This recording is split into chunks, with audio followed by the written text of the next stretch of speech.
We have to do the discussions on AM Talk, and especially following that very national delegates conference put together or convened by the New Patriotic Party, Ghana's biggest opposition party in Tamale over the weekend, and the subsequent election of those officers led by Chairman Paul Afoko. We'll have to talk about the party, the fallout from that very conference, and what the party also needs to do to make sure it mend its own net and make sure that they make amends as far as its rank and file is concerned. We have in the studio the Senior Programs Officer of EDD Ghana, that is the Center for Democratic Development Ghana, in the studio, Paul Abarampa. A very good morning to you, sir. Good morning, it's been a my while brother. speaking to you. Yes. And what's your own impressions about the event from over the weekend? Well, thank you very much, and let me say a big thank you to our listeners and to Multi TV for having me here this morning.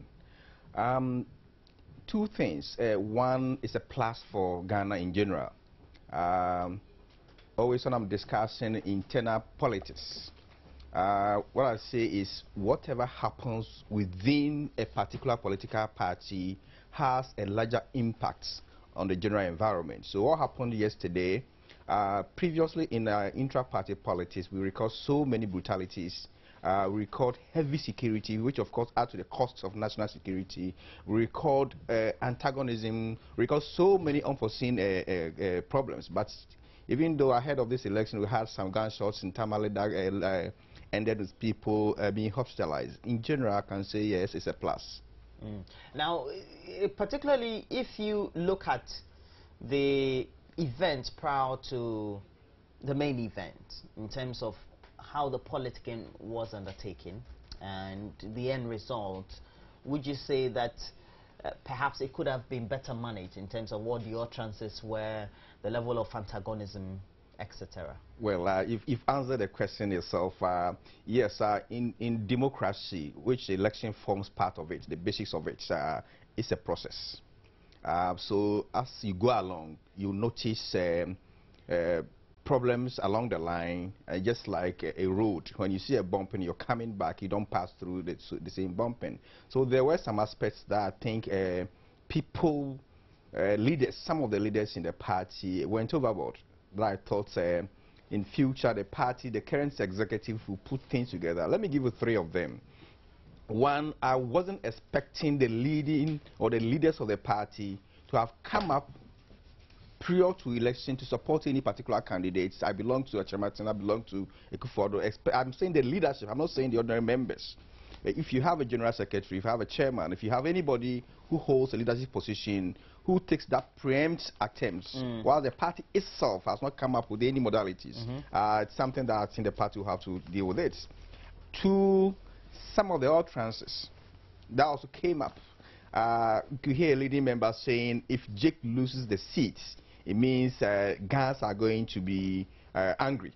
We don't expect certain from leadership of the party. Even when you look into the directive principles of state policy, Ghana Constitution 1992, Chapter 6, it's clear of trying to bring up unity.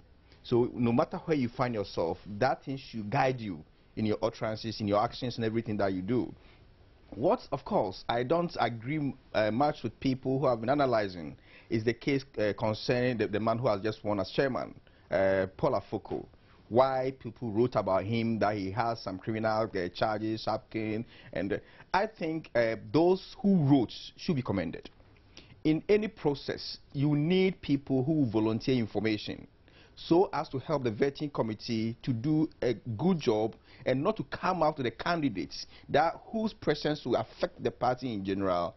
And suffice to say that the NPP has a recent history where they lost a seat in Boko because of Adamu Sakante's double distance. So I think such process should even be part of the NPP's vetting process, just like we have in the Local Government Act, that anybody who stands will have to publish their names in public for people to come out to volunteer information about them. Even in our churches, before they engage people, they announce about 1 month. But Mr. Abarampa, if in a situation where the allegations have been made have got some level of truth or truism, then they're justified. But in this case, the gentleman had, from the onset, come out boldly in the media and even before the party elders, that all these were not true. How would we have known it wasn't true if it has not come out to start with? What I'm trying to say, we shouldn't kill such manners as part of the process. It shouldn't be discouraged. Yes, it shouldn't be discouraged. But I was going to come to that. The way it was handled is where I have problem with. Most of us heard of the whole thing in the media, and even Afoko himself said he heard it in the media. I don't think vetting issues should be discussed in the media before the issue itself is dealt with. So yes, what I'm trying to say here is that if in all political parties, not only in the NPP, if truly they want to come up to leadership, don't forget, if this crop of leadership of the NPP win the election, they become our leaders nationally. So that's why it's better we have the selection process that come up with leadership that do not have any blemish. So we have quality leadership for our national executive. So from these three analyses, I think all in all, the process has been quiet, has been good, with the exception of one or two things, as you said, that I think in any election, after any process, since democracy is a process, you do a post-mortem, you see what went wrong, and you sit down as a party, you try to patch up. So you're saying that because they had a very normal or calm atmosphere, it justifies all that has happened, even though they need to address some of those challenges? Sure. There's no competition that will go on without you having competition itself is about disagreements, that people want specific issue or persons, people do not want specific issues or person, and wherever there are disagreements or people do not agree in specific terms, then it becomes a problem. And because of such disagreements, there's no way you're going to have a wholesome support for particular candidates or policies, and therefore these things are about to happen. But what is important in the process of democracy is the rules and regulations that's put in place to manage such processes, so that the processes, the disagreements do not enter into violence. That's what I'm saying. Yes, so yes, it's happened. It's not been too bad, even though they can do better. Now, let's look at what needs to be done right. Right. If you ask me, the three things that I itemized before we started this discussion is what I will say. The NPP has any other. Let me make this point. Any political party in the country, the constitution and the regulations is not that different from the national constitution, because when you read the article itself, it says that all rules and regulations cannot differ so much from the national constitution. Yes, and since the NPP has a guiding principles, what I will say is that the new executive that is coming into post will try as much as possible, one, to let it known. From my interactions at the grassroots and what people were saying in some of the constituencies, it means that most of their constituency executives themselves do not even know the NPP constitution, let alone the national constitution. So they should make them known the do's and don'ts of the NPP. What are the correct measures and mannerism that is needed from people who hold position in the party? Do they have the right to go out ahead of the national policies and programs? Do they have to preempt such things? I think these things should be managed well. These are the causes where people try to patch camps. So they believe you hold the executive position, and so long as you have come out boldly to support one candidate, you are maligning all other candidates. So they should handle that one. I think that one should be handled and handled well. And my second thing that I don't know how the NPP is going to deal with it, should incumbent executives also manage the electoral process? The people who are also contesting, should they be the referees themselves? Can the NPP or any other political party in the country, could they have interim electoral management whose decisions are taken independent, just like how the Electoral Commission, so that the general secretaries, the chairpersons who are current incumbents will not have undue advantage of the process? Why? Could they have anything Why of the that very thinking? Before this process came up, one big issue that needed to be dealt with before the NPP goes to the ground was where and how the electoral process should be managed. Should they have a decentralized executive congress? Should they have, as they've done it now, camp everybody at pace? I think it's something that should have been thought through by the National Executive Committee in conjunction with whoever has a say in the decision making. But when the decision came out that they wanted to decentralize, even though the reasons they gave was credible, that because of financial constraints, keeping people in one center was going to be very expensive and those things. But the leadership who came up to explain it were the same people who are also contesting for positions. So definitely, people who are outside the leadership, who are also contesting, might feel something. So if it could be possible, I don't know how they're going to do it. You know, in security, we have our normal security arrangements that we have the DISEC, the RESEC up to the national. When you go to the district, it's the district chief executive who is the head of the DISEC. When it comes to the region, it's the regional minister who is the head of the RESEC. But when it comes to the election, there's special arrangement for elections. We have the National Election Security Task Force, the Regional Election Security Task Force, and the district, which is not headed by the politicians. Why? Because these structures are the structures that are supposed to give advice on security on the ground and feed into the national security. Most of these people who are heads are also contesting sometimes in the positions. In order to give fair treatment to everybody, they came up to sit down, even though it's not constitutional, to fashion out special arrangement for elections.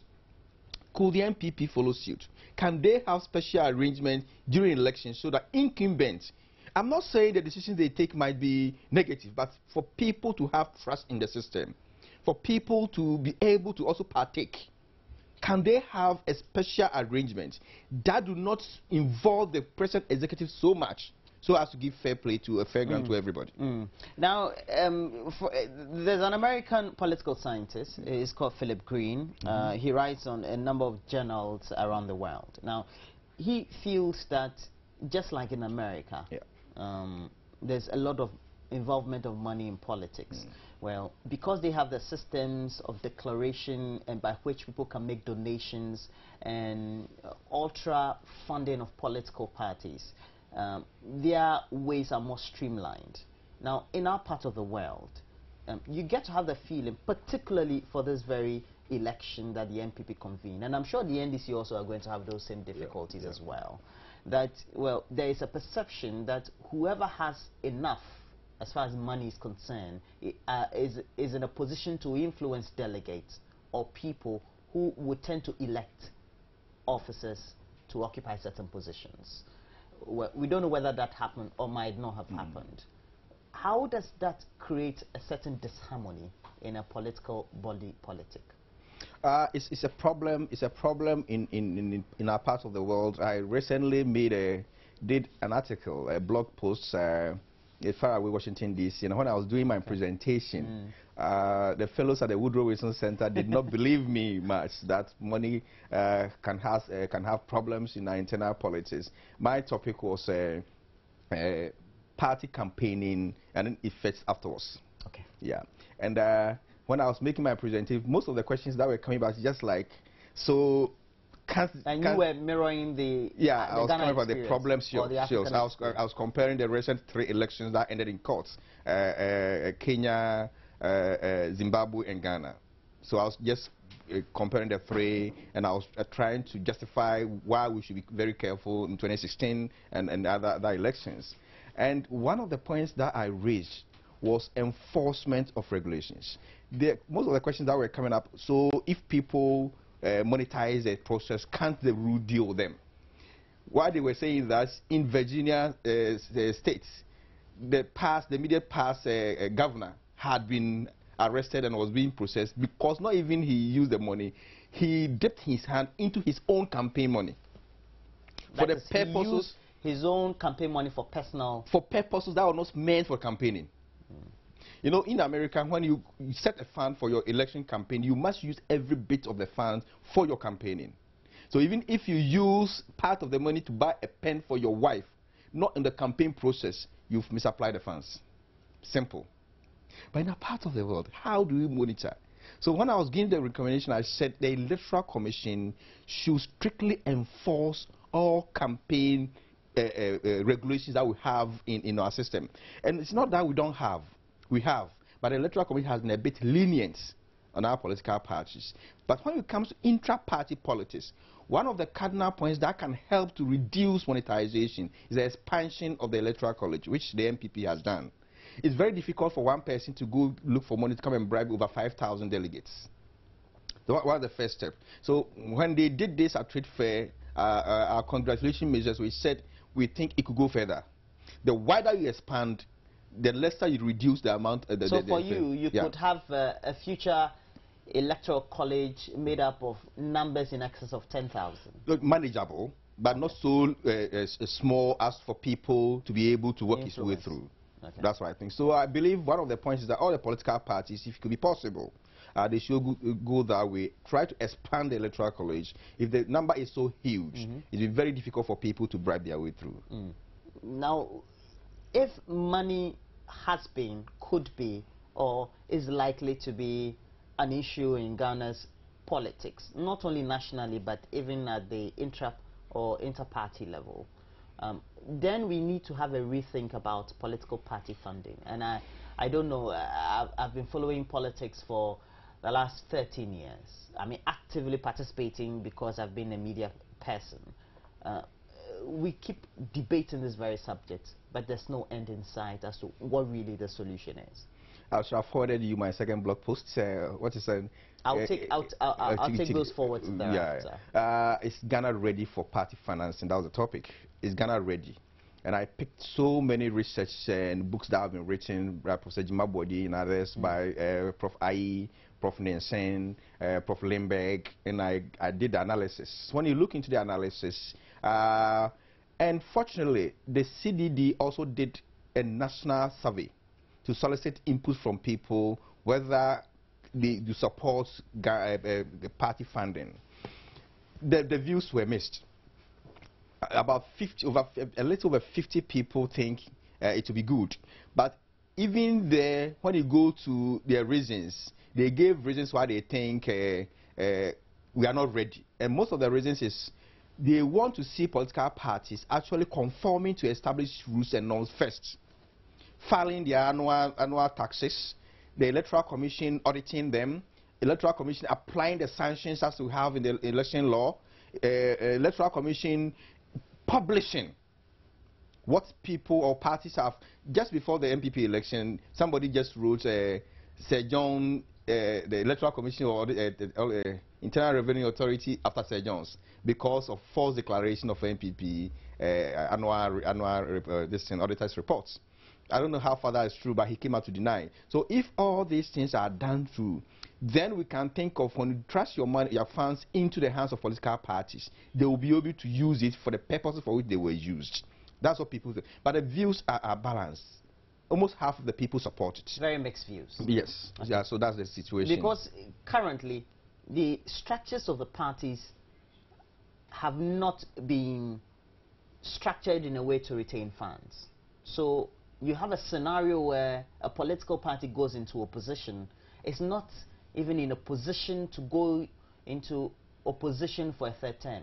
I mean, for a 12-year period. Because it means that the structures of the party could be suspect, could collapse. They're very liquid when they're in government. Sometimes when I'm discussing this issue, I give windows because the political parties themselves are not helping us to help them. Why? We could discuss this topic well if the political parties give us frank accounts. How much are they generating from membership dues? How much are they generating from selling their party paraphernalia or any other thing? How much are they generating from their foreign branches?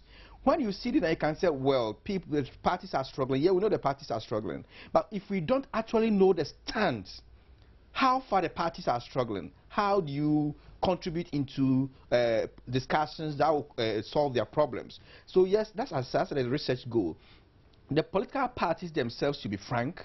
Let us know if you are sick and you don't tell the doctor you are sick, how can the doctor treat you? But the point is that who are they going to tell they are sick? Now, I'm asking this very question because there's always a phobia about interferences of the state, because the state is construed or misconstrued to be the government of the day. So whichever party is in power it doesn't have that synergy between which is state and which is government. So now, do we need to say perhaps then we need to have a lot more responsibility given to the National Electoral Commission of Ghana, for which they would need to better regulate the way funding trickles into the political parties. That's exactly what I'm saying. Not that we should. There's a law. No, I know there's a regulation. Yeah. The point is that there are issues of enforcement and how far we can go to make sure there's compliance. So that's the exact thing, the exact point I'm raising here. And before, now the law is there. If we leave it to that, then it means we are trying to, we will just try to ask the Electoral Commission to enforce the law. But the question you are asking goes beyond just the legal enforcement. You are asking, can't we also as a nation have a structure to help the political parties so as to let, whether you're in position for 10 years, 20 years, you could still be in your feet. Don't forget, opposition is also a government because they put the government of the day on its toes and it's a government in waiting. So we need strong opposition so as to be able to have a better democracy. If you're in a system that we don't have strong opposition, you have just weak parties, third parties, they could even be co-opted.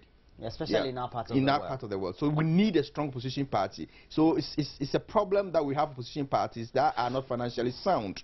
Yes, it's a concern that we all need to. But the things, proper structures, processes, and regulations must be there before we can talk of that. Now, we always talk about the grassroots. The NPP, they've elected fine gentlemen. And the talk around the period when they were elected was that, well, they come from different perceived sections or factions within the party. And so they are an embodiment of whatever disharmony or dysfunctional groups there are in the party. And so perhaps also could create some level of better unity and more compromise. Is that what we're likely to see in the next few months? Well, I have said that I like the process NPP went through. I think I've had discussion with you on ethnicization, tribalism, and all regionalism, sectionalism, and politics. And sometimes I refuse to talk about some sectional interests when it comes to national politics. But because politicians themselves have forced it into our structure, which is reflective in some of the election results that we have in the country, sometimes you are tempted to discuss it. I heard somebody in the media, I think just after some radio stations were doing live commentary, and he said this is a balance because we have a Afoko from the north, we have Freddy from the western region, we have Anto from Ashanti, and we have Crab from Ghana. So it's a well-balanced structure and thing. Sometimes I refuse to discuss in that line. The NPP itself also has a structure that if he wants to balance the tribes, you know, in some of the positions it's not elected, it's appointed. And sometimes they can appoint, they also, if they want to balance in tribal lines, they can appoint people even who contested and lost into positions that will balance whatever balance they want to do. What we must ask ourselves is what these people who have been elected bring on board to help NPP faction a strategy and a program. What do they bring on board? That's the question that the NPP will have to start analyzing, and not whether people, they constitute a balanced front because they belong to all camps. What they bring on board, when you look into the list that they have there, I'm not saying the past executive that went is also not good. They are all seasoned politicians. Afoko, for instance, you know the history of Afoko because of politics and his struggle to have freedom in the country. He went to exile. So Afoko has been in politics for long and he has that experience. Talk of FF Anto as the third, he struggled from the grassroots up to now he's come to the national level. So he has the base of the structures. He started from there and he's grew up to this level. When you talk to Freddie Blay, you know him, he's been a deputy speaker before.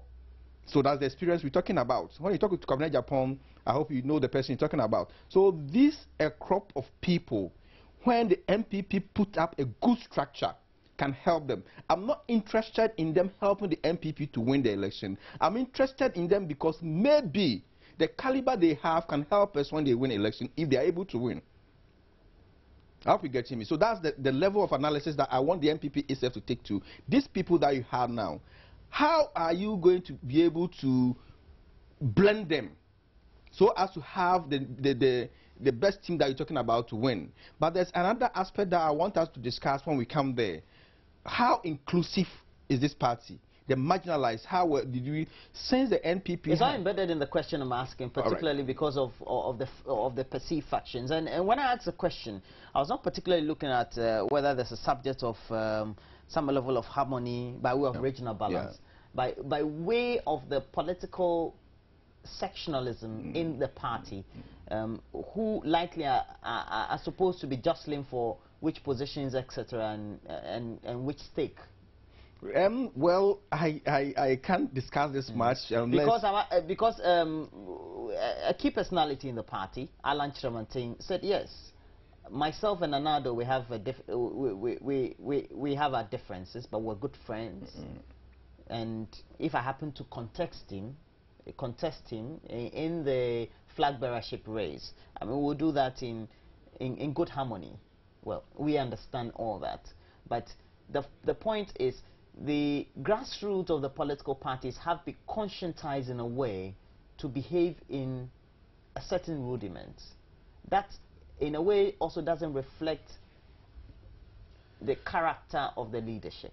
That is why I'm asking. I'm even talking about the two parties, NDC and NPP. Yeah. Yes. I mean, intra-party contests in any level is the peak of any party's activity. It's a make or break.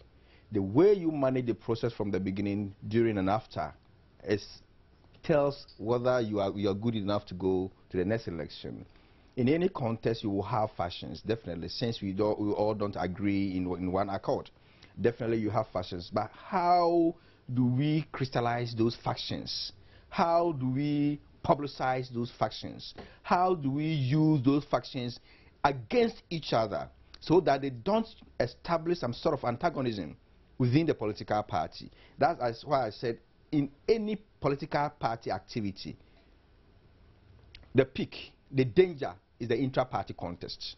You talk of Papa Ndium seceding from the CPP, you talk of Nana Kunedu Ajiman seceding from, you talk of Shaba going away to contest as independent candidates, you talk of the Kwabre. Now, so in any intra-party politics, that is the peak.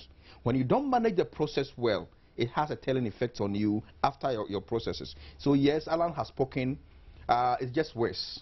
How do these, and I like Afoko's speech when he said, you have elected us, you have given us the marching order, whereas it's left up to you. And anytime I go around, I say, elect me as an Afoko, don't elect me because of this and that. If he can make his words work for him and lead that, I think he can mend and blend the people to work as a team. And the NPP itself will also have to put up a strong, I know he has a discipline committee, but he needs to have to put up a strong one so as to see how it can go. I mean, that's fine. But the question that I was going to talk about was also having a place for the marginalized. Yes, we have only one woman among the 8 that we elected, among the positions, only one woman. How do we make sure that in the other positions that we have, we can appoint? How do we bring some of them in? I think in the second parliament of this republic, the NPP had a physically disabled person as a member of parliament from the offensive. Since his death, I haven't seen anybody of that nature from that arena into parliament again. How are the NPP going to encourage this group of people in our society to also get a fair share in the administration? Should we be having a deliberate attempt to make sure we incorporate the so-called minority or vulnerable in our society, it could be in the political dispensation? It could be better if we have some sort of a way for them, like 1%, 2%. So I'm not craving for that. People say it's undemocratic because allow everybody to contest. But what is their capacity level to contest with every other person? And particularly when they are vulnerable or marginalized. So if the NPP have strong personalities in their fold as their members, who has good standing, and within that crop of people we're talking about, let them show the way and let's see what happens. Yeah, not only the NPP, all other political parties. Democracy, as we know it, is an egalitarian system of governance, and supposedly we're supposed to be having a rule by the people. But of course, we know the practical thing by representatives of those very people. in our form of dispensation, in our part of the world, have we seen the so-called representatives doing the mandate of the people? It's a question that I think we need to sit down and discuss on its own. That's post-election accountability. How, most often than when you go to the field, what we hear the masses say is that you wait and see 4 years will come. So what happens from now to the 4 years is what we haven't taken care of, not only in Ghana, most of the developing countries. When you go to some of the developed countries, they have processes in place to hold their leadership accountable. But here, everybody looks up to only voting, but there are so many accountability processes in place that... And by that time, the system may have been collapsed. So what do we do? So what's some of us, and I see Joy FM has been doing that, encouraging people to report, encouraging people to go by the process. If they don't get what they deserve, they should report. Some of the civil society organizations are now even coming up with scorecards to mark their MPs and their DCEs and their leaders. I think we have to do more on that. How do we hold that? You know, accountability is two-way. The leadership by the constitution and by the regulation, as soon as you are put in place, you are expected to do specific things. When you go to the constitution, the president has his mandate, what he's supposed to do. In the political parties, intra-party politics, every leader there has a role. But if they are not forthcoming, how do we exact? That's the demand for accountability. So accountability is both sides. They are supposed to supply. If the supply side is not coming, you have to demand. Okay, I have on the line a known pollster here in Ghana, the Benefsin, well, my godfather. Very good morning to you, sir. And I know you made some predictions on Friday, and yeah, of course, your predictions always tend to come true, and they have come true. Now, particularly when you tend to look at the executives as we have them elected, led by Paula Foko, what do you make of them in the sense? Do they, in a sense, have the capacity to do the deliverables for the NPP? Any set of executives can do the work, but for example, if people voted out the whole block of the old executives because they felt that they were responsible for the two defeats, and they expect that the executives who have been elected, who were elected over the weekend, will still have the same magic one to ensure NPP's victory, then NPP will lose. But if NPP recognize the fact that they have to help the executives to win, then NPP, they have a very good chance. That is it. Okay, when you do analysis of our voting patterns, and consistently over the last 3 elections, you get to find that if elections perhaps are organized on any particular day, there's a certain percentage that each of the parties will get. Now, it means that we have the 2 prominent parties always having a stakeholder percentage among the electorate in Ghana. Yes. Now, if we have this line of thought and the voting pattern are well registered, how then do people at the grassroots level play critical roles in deciding how well our executives are performing and whether they are being responsible to our needs? Let me give you an example. When a party is going to hit a party, by a party, it means that your own supporters are not motivated to come out and vote for you.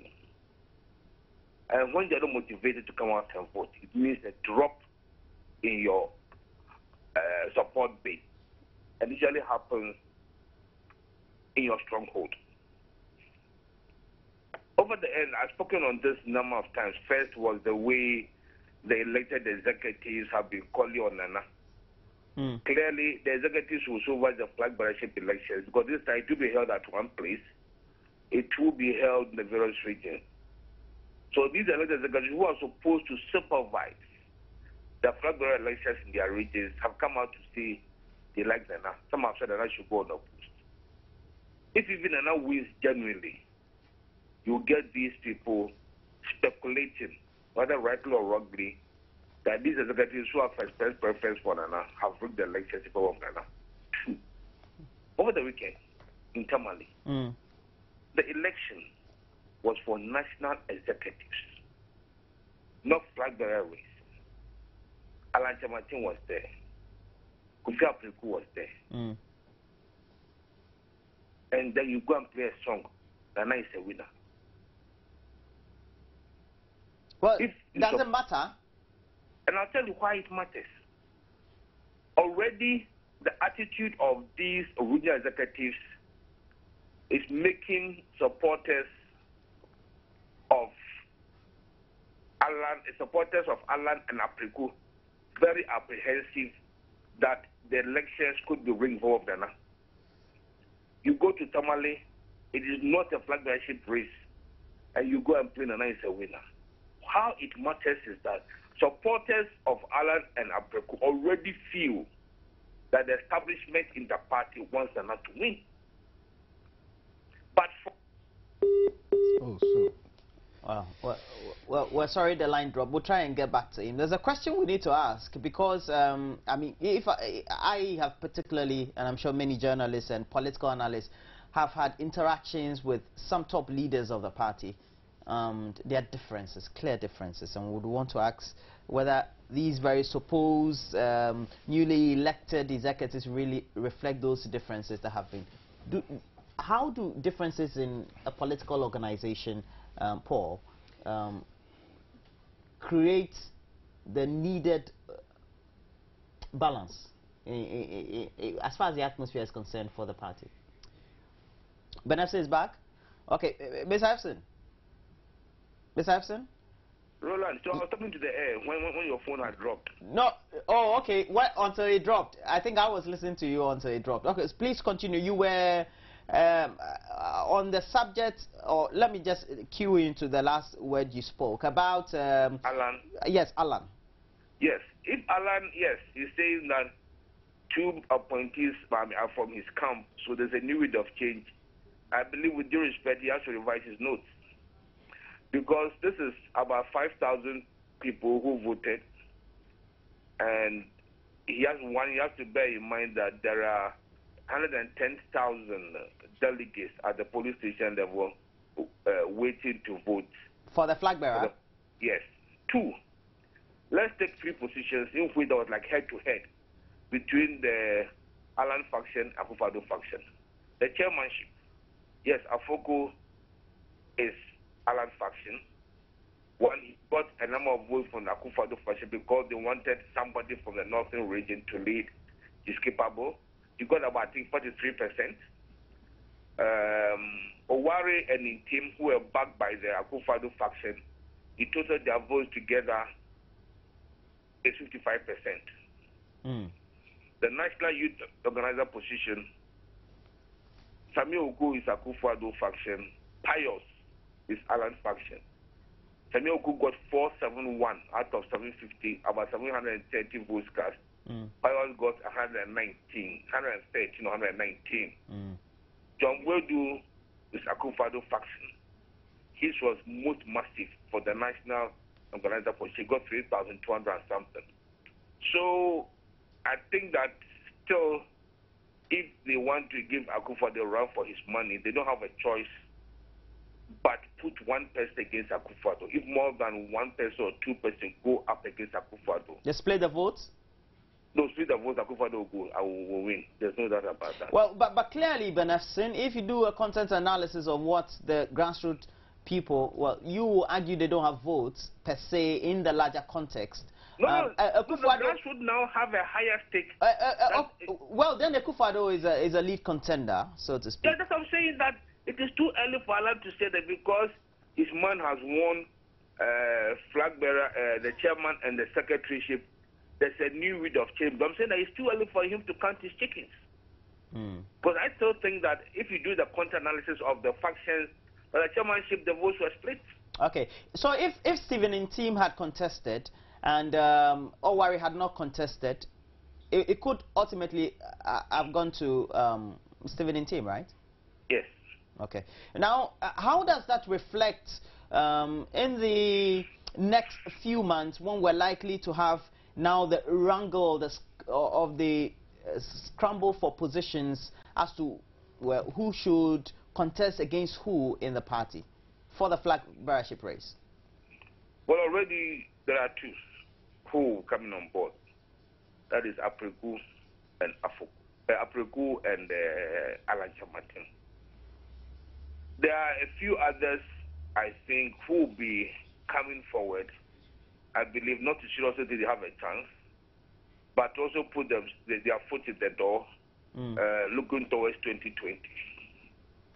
Someone like Joe Gatti, if he comes up, I'm sure he doesn't think he has a chance, but he's putting his foot in towards the 2020. Isaac could say, I don't know if you put his heart in the ring.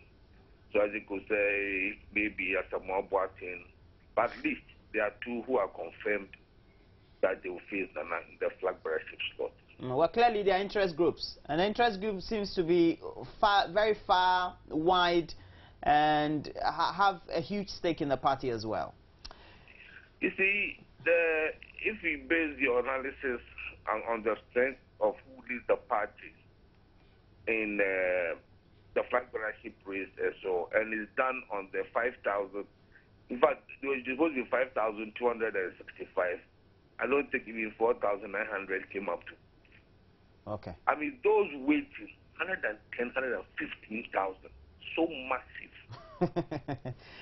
So massive that if even all the executives have, you see, and the way it is structured, yes, it is so balanced, finely balanced, but the Alan camp should bear in mind that almost all the elected regional executives have openly expressed their support for Nana.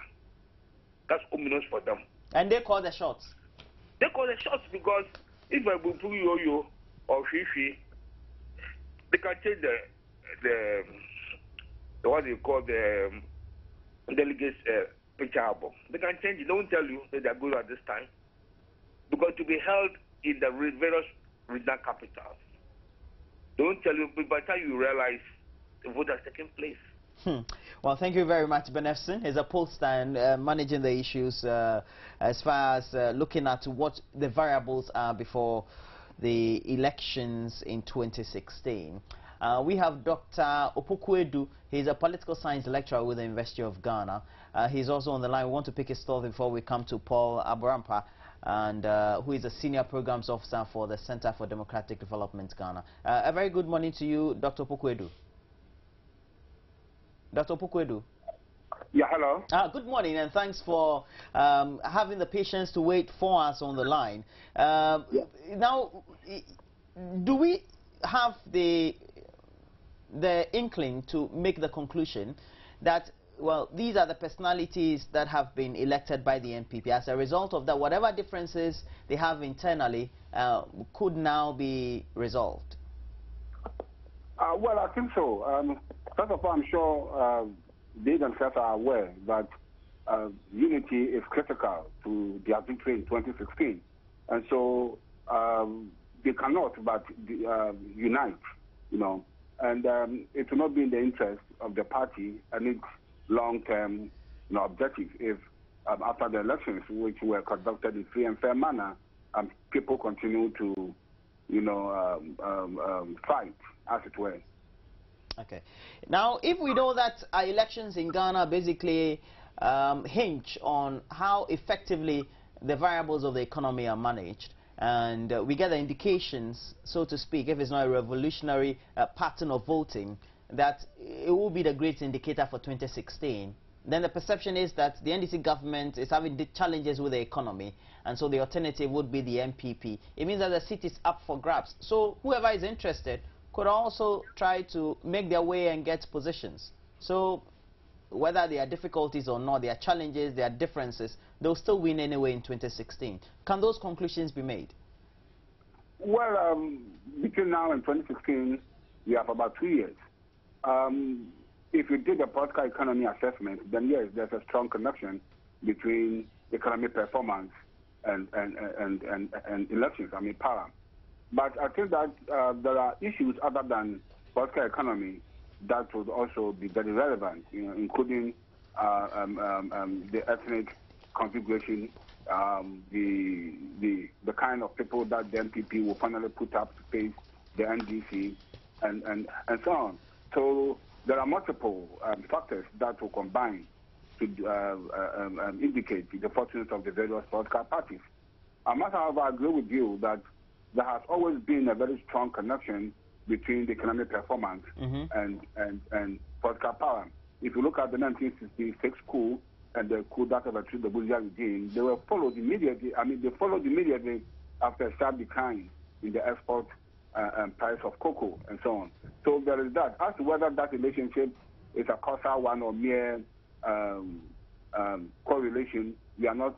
I'm not sure, but it is still the case that the NDC's fortunes are tied to economic performance, and as to whether they will be able to improve the situation, I cannot tell. There is already some rather very pessimistic assessment about the economic performance of this regime, and people even believe that in the years to come or in the months to come, the situation is even going to worsen.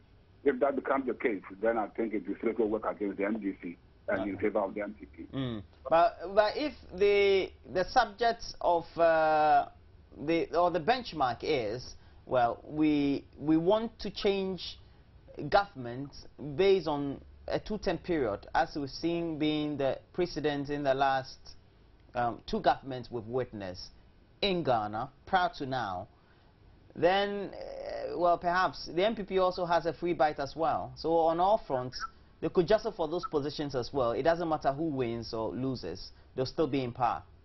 Can they take that for granted?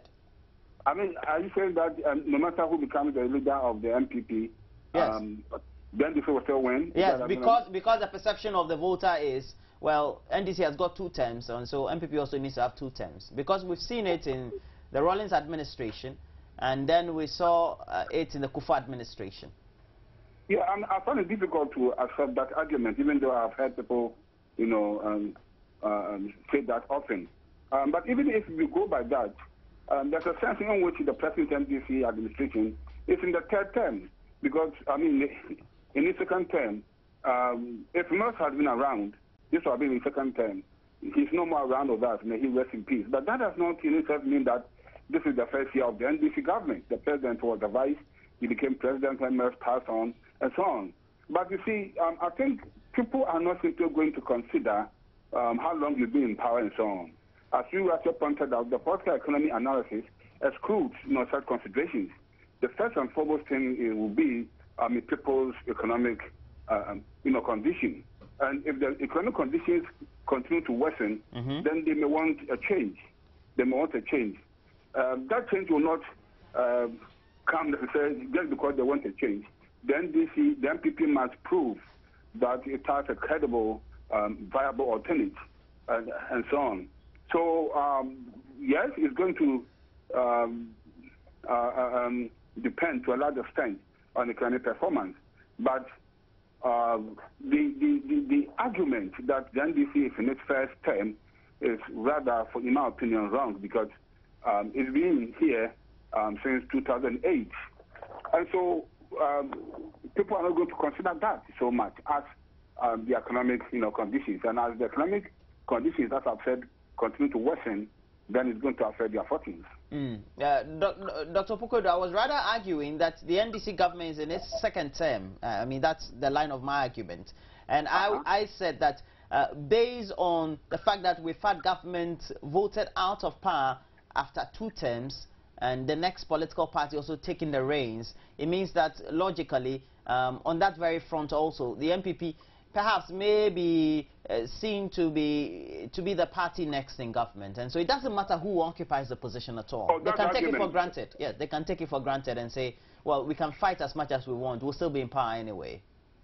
The NPP must be very careful, you see, because as I said yesterday, the new executives, even if they all favor, let's say, Alan Chamatin, will find themselves in a situation where they are checkmated. There's a certain checkmate on them. First of all, you recall when Benepson was talking, he talked about the fact that the regional executives have all declared support for Nana, which is true. Now, if the regional executives have declared support for Nana, and the rank and file of the party are also supporting Nana, and Nana has declared an interest to move on, then the president executives will have very little room to maneuver, even if they wanted to do so. And so it is not just a question of whoever they put up, going to defeat the NDC.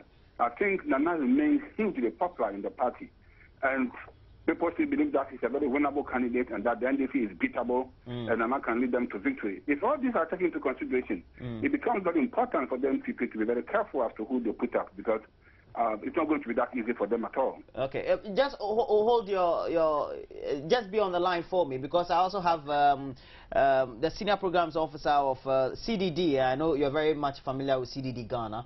Paula Brampa is here. Now, what's your reaction to the analysis that Dr. Opoku-Edotun has been making on the very subject that I've been raising about the benchmarks and whether they can take it for granted or not? At all. There's no election in Ghana here that has been easy. Particularly when you look at the margin of votes that candidates take to win. And also has to consider the factors that influence voting pattern in the country. I think we have to be very careful. We have not done a particular survey since Prof. Limbeck's study in Ghana and the influence of voting pattern in the country. I think we need one to upgrade what Prof. Limbeck said. And even then, when Prof. Limbeck was trying to do, in his theory, he came up with two factors: the evaluative factors of voting pattern and non-evaluative factors of voting pattern. In the book, you realize that non-evaluating factors of voting pattern will far outweigh evaluative factors. So people normally don't consider much. So as you said, we have just a constituency for the NPP. We have a certain constituency for the NDC. Whether the NPP loses or wins, he has around 45%. Whether the NDC loses or wins, he has around 45%. So the middle one who decide who becomes the king in the country, they are those who might always consider the evaluative factors. Vast majority of the people do not consider, and when you read the Prof. Limbeck's book, it tells you. So as Doc said, the NPP, if they think that line, should be very careful, because it's just not going to be easy, because people are on strike, before all research is coming up to show that economic indicators is not favorable, and therefore whoever they put up is going to win. They need to sit down as a party, mend their way, fight for unity and unison to fight ahead 2016. It's not going to be easy. Dr. Opoku-Edotun, we've been how many years into the 21st century? I believe 14 years, so to speak. The voting patterns might have changed by now, Dr. Opoku-Edotun. Yeah, the demography is changing and so on. But the demography has changed, but the voting pattern hasn't changed. Yeah, you see, first of all, you have to understand that when it comes to membership, as my colleague there is saying, even though I have not done any study, in terms of membership, the NPP and the NDC are almost neck and neck. Now it means that the deciders would actually be the so-called swing voters, who are not decided yet, and we have always been very critical in that group of people. Now, then the NPP will have to ask itself which of these people are persuadable. Yeah, and target them. Now, the persuadable voters may not necessarily vote along ethnic lines and so on. In fact, I'm sure that group of people will be prepared to vote for parties that are able to put forward credible programmatic appeals. And so the NPP would have to decide which of their candidates, as of now, would appeal most to the persuadable voters. And so that's how it's going to be. But there's another problem that they have to take into consideration in deciding on who lists them. If that process is not transparent and goes against the principles of fairness and so on, then as they experienced in 1979, there's likely to be a split in the party. Fairness to who? Pardon? Fairness to who? Fairness to which section of? Yeah, I mean, all the candidates who may express interest in contesting, they have to. There should be a level playing field and all to have the opportunity to contest. So, you see, as it happened to Victor Usu when the UNC was formed, it's still the party, and Liman was able to win. Now, the same scenario might not be the case now. People may not go out of the party and so on, but it may lead to a general apathy. Meanwhile, already there are talks, around that there are people within the party who think that defeat in 2016 will bring Nana's political career to an end, and then some other people will have the opportunity to contest.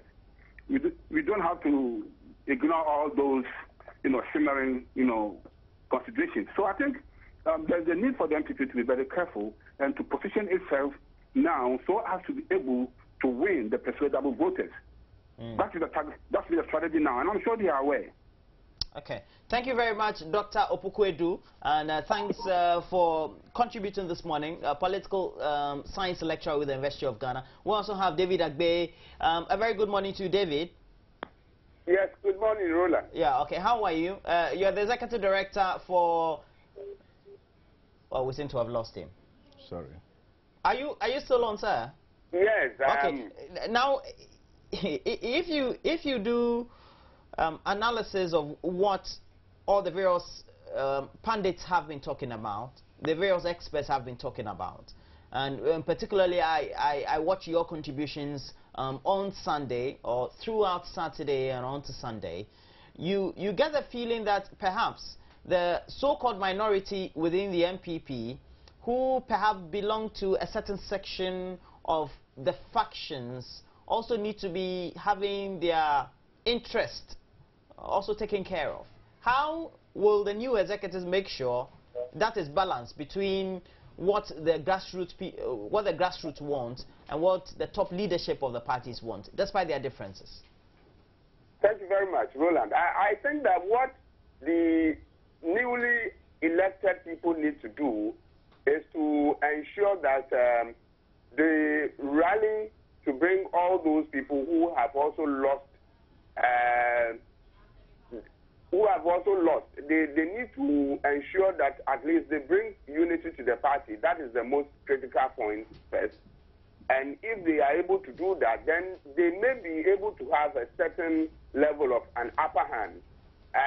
Just like Dr. Opukwedu said, I mean, NPP could not base on the fact that currently the economy is not good. And so any candidate that they will put up will be able to, win for the presidential seat for them. Not at all. They have to look at many issues.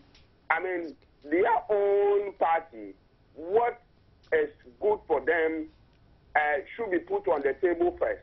In terms of the various presidential candidates, Nana Danko Akufo-Addo, Alan Tremantin, Dr. Konedu Apreku, all those people, they have to meet them and then be able to inform themselves that, as we speak now, is Ghanaian crying for a change? If Ghanaians are crying for a change, which of us is more credible and such a person could compete keenly with the current president, John Mahama, and so that NPP becomes, very powerful to take the reins of affairs. And so they need to look at those things.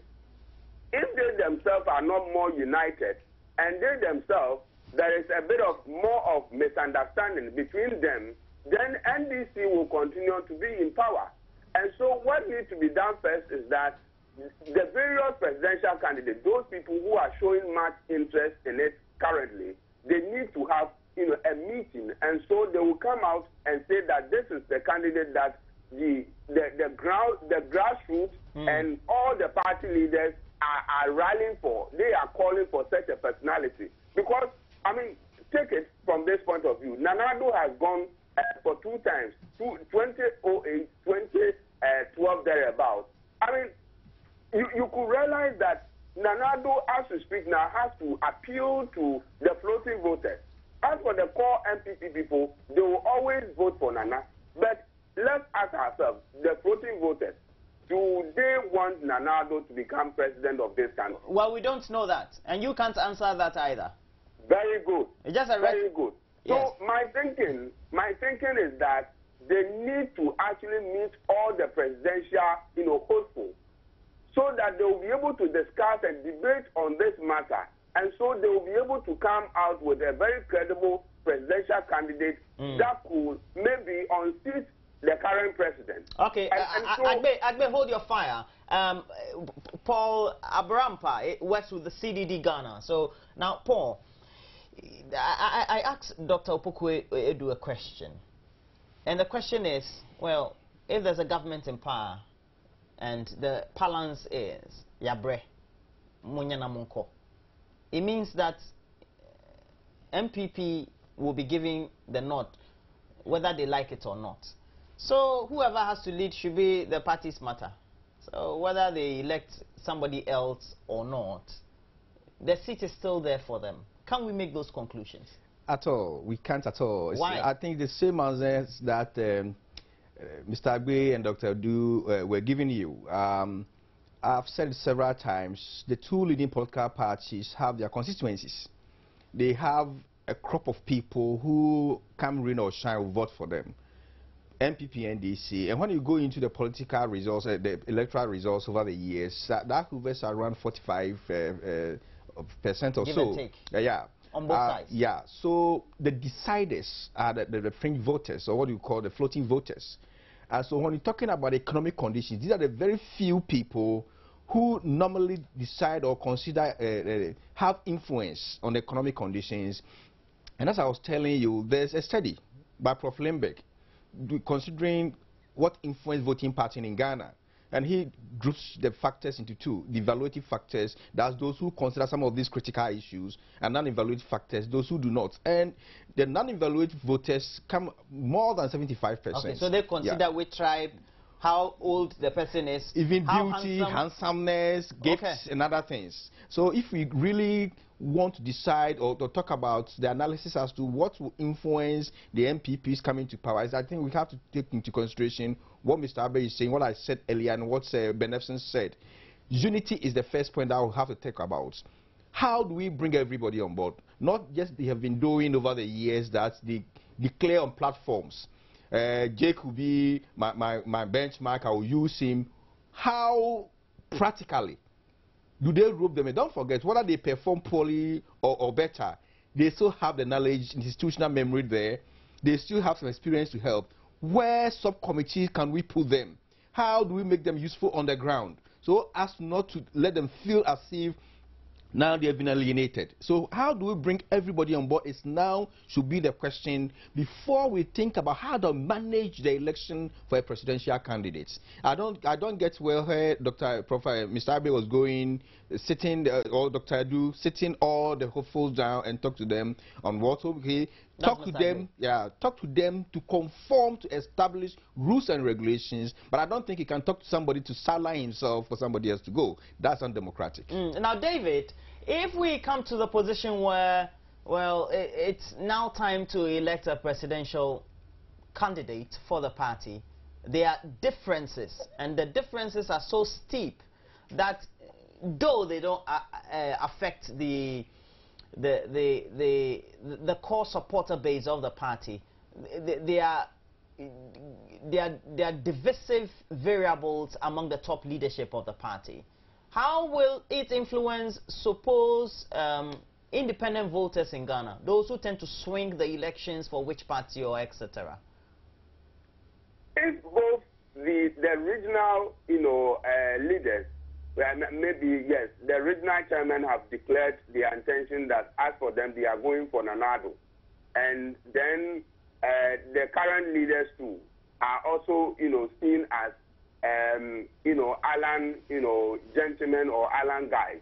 Then for me, I will still call for such a meeting where they will be able to dialogue and say that do we need a change in Ghana as far as NDC politics is concerned. And so they will be able to discuss a lot of issues that will come out clearly that this is the presidential candidate that we need to present to Ghanaian voters. And so that is what I am actually calling for. If, for instance, if we should get another 17 presidential hopefuls, and they come out and they are disjointed. It doesn't look like we'll get that one. Yeah, precisely. It doesn't look so. But if, for instance, if we are not able to see a unity among them, and so everybody would like to contest, then NDC will still get the advantage. And so the party needs to actually have a series of meetings to discuss and to debate on all those issues. And then they will be able to come out with a very formidable candidate that could maybe unseat NDC or otherwise. Right. And so it's very much important that all the hopeful need to have a series of meetings and debate on all those issues. It doesn't mean that they don't want to experience democracy in the party, but then do they need power? Okay. Thank you very much. The Executive Director for the Ghana Institute of Governance and Security. And David Agbe is a gentleman there. Now, these differences, can they influence, so to speak, independent voters when they feel that perhaps you are having so many differences, and so we will decide to make the status quo remain? Can it be possible? Very much true. The independents or the floating voters, as we've discussed over the morning, they are the core people who actually take into consideration where our votes going. Who are these people who are going to manage our affairs? Should we give our votes to them? So they are the critical crop of voters in the country. They take into consideration who they put their destiny into their hands. And there are so many things that these people consider. These are the people that will say the economic factors will matter most to them. These are the people that will say the internal structures of the party itself, who is going to handle our affairs when we give them our vote, also counts. So there are no unity. If they think, why are people fighting? Because among yourselves, you are fighting for positions. You are being greedy among yourselves. So when you give you the national assignment, what is going to happen? So it's better before you go out to appeal to these people. Of course, you can't go on platform and just appeal to these people. They are very evaluative themselves. So act. Let them see for your deeds and actions that you are ready for government. And these people will go with you. Okay. If we go by the analysis you make, it means that they have a lot of work to do. Where do they start? He is talking about a supposed dialogue. Yeah. Okay. Where do they start? Thank you very much, Ro. I'll not go so far. Paul Afoko said on the platform that he will make sure he brings everybody on board. As I said earlier, it shouldn't be just rhetoric. He should make it work. Especially the old executives who have been voted out of power. They have some experience by sitting on that seat. How do you make use of them? That's the first point. Secondly, what has bedeviled NPP over the years, I will say it here, is the selection of candidate flag bearer. That's what has bedeviled them. Looking into the first round results of 2008 and 2022. You mean selecting the right person? Not selecting the processes, the way they manage it, the deepened factionalism, use of the text messages to antagonize each other. And these same people, when one of them wins, is the same person you are going to sell out. Already you've maligned the fellow, you've insulted the fellow, you've brought out things that may or may not be true about the fellow. But it's on both sides. Yeah, that's what I'm saying. So if you don't manage it well here, if the NPP wants to compete and compete well, I don't buy the idea that because of economic conditions, because people have gone on 2 terms, they have the rights. If they take that for granted, they will go on opposition again. So the NPP who have to sit up, put up a unity committee, try to bring everybody on board, make use of everybody, try to, the dialogue that Doc is saying, Mr. Agbe is saying that I support a bit, is that I believe there should be a dialogue to remind whoever wants to contest of the established rules and regulations, code of conduct, what to say, not what to say in inter-party politics. But not a dialogue to ask somebody to step aside for somebody else to go. Now you can't control your supporter base, can you? That's why I have regulations. What happens to a constituency chairman who goes on radio to insult another candidate? What does the law say? Do we apply it? So strict enforcement, and it can't enforce the rule without keeping reminders of how the law works. Before I let you go, though, the way the political parties behave when it comes to the election of candidates, or even to occupy certain positions within their parties, what makes them go to that extent? 1, maligning, 2, creating a certain condition for which it is not possible to have a sense of unity among themselves? But we don't have a well-structured... power? No, you know, when you look into a theory of power or authority, what tells is that the issue at stake determines how the contest will go. So if you have an issue at stake as somebody who, when contest and able to win, becomes the government of the country, Ghana, then it tells you how the contest will go. That's why in every society we have rules and regulations to guide the process. So if indeed you don't manage the process well, you don't apply the rules and regulations well, you don't enforce what you've put in place, then you allow people to go wayward. But in any situation, even for SRC presidency, for football captainship, for everything, wherever there's a contest by the theory, it's supposed to be it's supposed to go other way, it's supposed to have dissenting views, supposed to have people not supporting one idea, and definitely that will come. But how we manage it is the process. So that's what I'm saying. Yes, I support Mr. Abe's points on having a dialogue with will-be contestants, but not a dialogue to ask somebody to step aside. A dialogue to ask people to be conforming to the established rules and regulations throughout their campaigning. That's the best way. Okay, thank you very much. And we have had in the studio discussing the fallout of the NPP Delegates conference that took place inside the Tamale Sports Stadium in Tamale, the northern regional capital of Ghana, and subsequently the election of Paul Afoko as chairman and his team, and what really lies ahead of them in the coming months before they elect their flag bearer to contest on behalf of the party the 2016 general elections. That's been it on the subject of discussion for AM Talk on the AM Show. And many of you have been sending us those text messages through the portals we have. We say thank you very much. Next, we bring you a lot more on the AM Show.